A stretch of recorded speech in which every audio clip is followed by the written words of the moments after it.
नमस्कार सभी को। इलेक्ट्रॉनिक्स थर्ड ईयर EL 304 का यूनिट नंबर 2 आज हम कंप्लीट करेंगे स्टार्ट करेंगे इस लेक्चर में। यूनिट नंबर 2 है vacuum tube devices, microwave vacuum tube devices. तो इस यूनिट में हमें कुछ वैक्यूम ट्यूब डिवाइसेस पढ़ने हैं जो माइक्रोवेव फ्रिक्वेंसी पर काम करते हैं। माइक्रोवेव फ्रिक्वेंसी की रेंज हमने लास्ट लेक्चर में देखी थी, 1 गीगाहर्ट्ज़ से 1000 gigahertz frequency ranges microwave frequency range. और माइक्रोवेव फ्रिक्वेंसी बैंड हमने देखा था LSC XKU KKA, ये माइक्रोवेव फ्रिक्वेंसी बैंड होता है। अब यहाँ हम देखते हैं जो अभी तक कन्वेंशनल जो माइक्रोवेव ट्यूब्स चलती आ रही हैं उनके साथ कंपैरिजन कन्वेंशनल ट्यूब्स का माइक्रोवेव ट्यूब्स के साथ।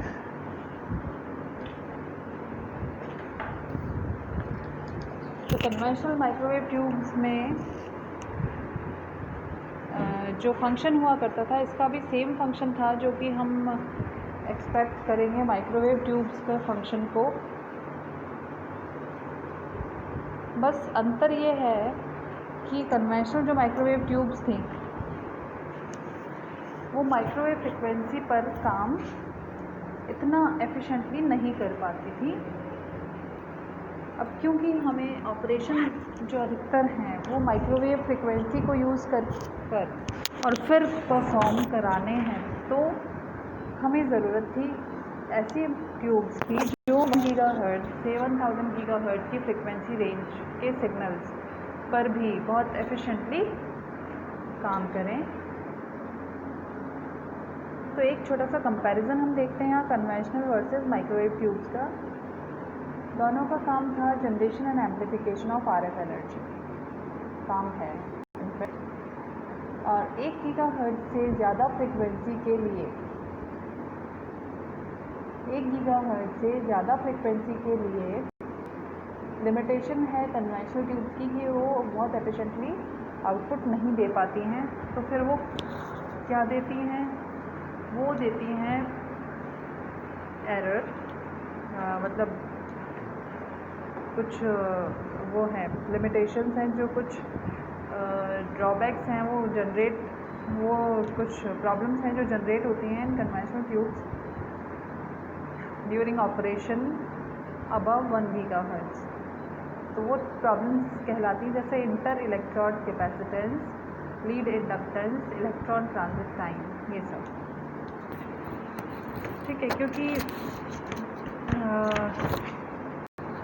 इन सब फ्रिक्वेंसीज़ पर यानी 1 गीगाहर्ट्ज़ से ज़्यादा की फ्रिक्वेंसीज़ पर हम जब एफिशिएंटली ऑपरेट नहीं कर पा रहे हैं तो हम सिग्नल को क्या एम्पलीफाई करेंगे और क्या ऑसिलेट करेंगे। तो इसलिए हमने फिर माइक्रोवेव ट्यूब्स की तरफ रुझान किया। माइक्रोवेव ट्यूब्स जो हैं वो वेलोसिटी मॉड्यूलेशन के प्रिंसिपल पे काम करती हैं। वेलोसिटी मॉड्यूलेशन किसका? इलेक्ट्रॉन का, इलेक्ट्रॉन्स की वेलोसिटी का मॉड्यूलेशन। और ये जो पुरानी वाली जो अपनी ट्यूब्स चली आ रही हैं कन्वेंशनल ट्यूब्स जिनको कहते हैं, जैसे ट्रायोड्स, पेंटॉड्स, ये कार्य करती हैं डेंसिटी कंट्रोल पर। तो ये बेसिक दोनों का डिफरेंस ये है।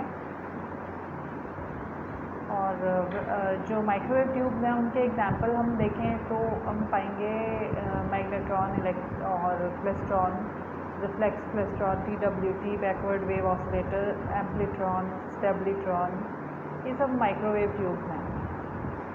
माइक्रोवेव ट्यूब्स को भी फर्दर 2 कैटेगरीज में डिवाइड किया है। एक है O टाइप और एक है M टाइप, M मैग्नेट वाला M, और एक है O टाइप, ना 2 पार्ट्स हैं इसके।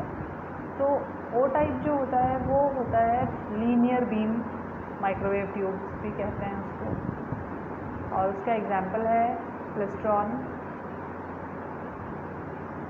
PWT। और जो M टाइप है, M टाइप का मतलब है cross field microwave tubes. Cross field microwave tubes के एग्जांपल है मैग्नेट्रॉन, एम्प्लीट्रॉन, स्टेबलिट्रॉन। इनमें आपके सिलेबस में है मैग्नेट्रॉन। तो ये क्रॉस फील्ड के एग्जांपल्स। और माइक्रोवेव ट्यूब चाहे वो लीनियर बीम हो या क्रॉस फील्ड हो, उनका working principle velocity modulation of electrons ही रहता है। ठीक है। इसके बाद है माइक्रोवेव ट्यूब्स। तो माइक्रोवेव ट्यूब्स जो है, जैसे कि मैंने अभी आपको बताया, ओ टाइप और एम टाइप दो तरह की माइक्रोवेव ट्यूब्स की कैटेगरी है।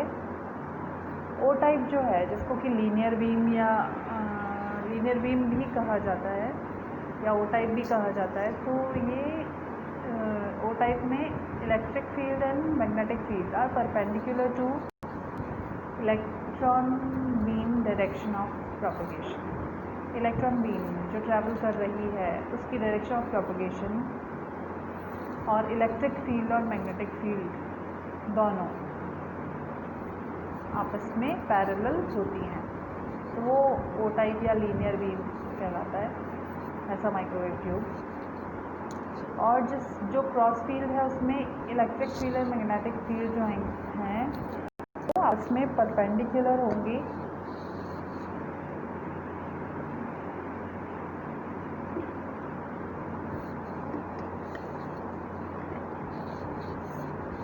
और उनका परपेंडिकुलर होना ही इनको क्रॉस फील्ड कैटेगरी में लाता है।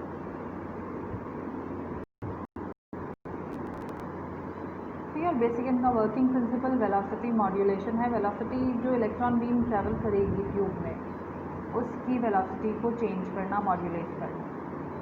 ठीक है, इस बेसिक प्रिंसिपल पे ये काम करते हैं। जब हम वर्किंग देखेंगे क्लेस्ट्रॉन की या और दूसरे माइक्रोवेव ट्यूब्स की, तब आप देखेंगे कि वेलोसिटी मॉड्यूलेशन किस प्रकार होता है। इसके बाद में एक यहाँ स्लाइड आप देख रहे हैं क्लेस्ट्रॉन इंट्रोडक्शन की। जैसा कि आप देख सकते हैं, ये एक हाई पावर वैक्यूम ट्यूब है, स्लाइड पर लिखा है, और ये एज एन एम्पलीफायर और एज एन ऑसिलेटर दोनों ही तरीके से काम में आती है। जैसे क्लेस्ट्रॉन का एक प्रकार है टू कैविटी क्लेस्ट्रॉन और एक और प्रकार है मल्टी कैविटी क्लेस्ट्रॉन। तो टू कैविटी या मल्टी कैविटी क्लेस्ट्रॉन को यूज़ किया जाता है एज लो पावर एम्पलीफायर, और एक प्रकार जो इसका रिफ्लेक्स क्लेस्ट्रॉन भी है, रिफ्लेक्स क्लेस्ट्रॉन को यूज़ किया जाता है एज एन ऑसिलेटर। तो as an amplifier and as an oscillator दोनों ही तरीके से ये काम आती है। इसकी जो वर्किंग है उसे काफ़ी हद तक हम एक माउथ ऑर्गन या पाइप ऑर्गन से कंपेयर कर सकते हैं।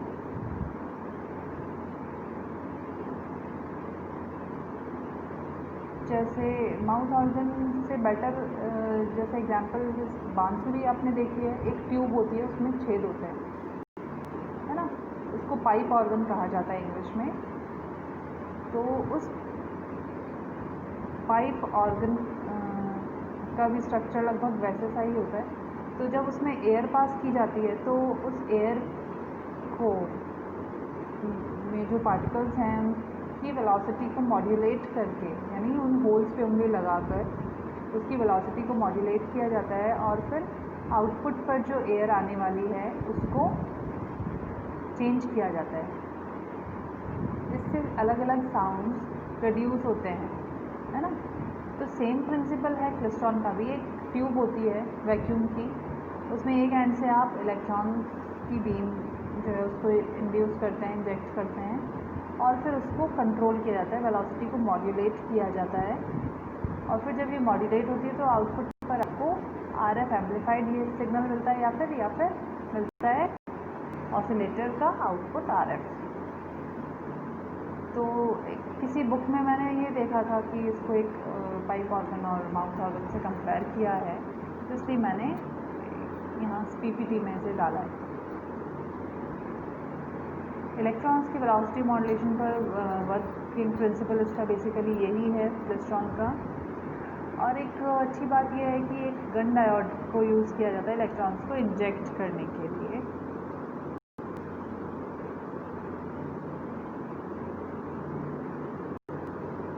इलेक्ट्रॉन्स को इंजेक्ट करने के लिए गन डायोड को काम में लिया जाता है। इसकी वर्किंग के लिए सबसे इम्पॉर्टेंट बात, यदि आप ये चाह रहे हैं कि क्लेस्ट्रॉन हमारा बहुत अच्छे से वर्क करे, प्रॉपर्ली काम करता रहे, तो बहुत इम्पॉर्टेंट बात यह है कि इलेक्ट्रोस्टैटिक फील्ड जो है वो स्ट्रॉन्ग होना चाहिए बहुत क्लेस्ट्रॉन के अंदर।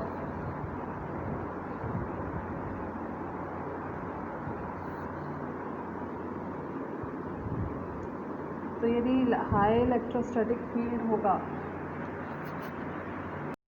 क्लेस्ट्रॉन के अंदर ड्यूरिंग ऑपरेशन,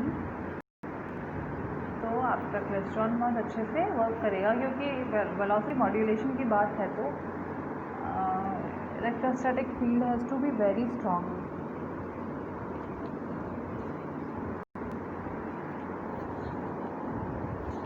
तो ये हमने आज क्लेस्ट्रॉन का इंट्रोडक्शन पार्ट तक देखा। अब क्लेस्ट्रॉन में आपके 2 cavity klystron, multi cavity klystron, reflex klystron, ये 3 तरह के क्लेस्ट्रॉन हैं। साथ ही मैग्नेट्रॉन और TWT और इनसे संबंधित न्यूमेरिकल प्रॉब्लम्स कुछ। तो ये बाकी आगे के जो टॉपिक्स हैं इन्हें हम अगली क्लास, अगले लेक्चर में देखते हैं।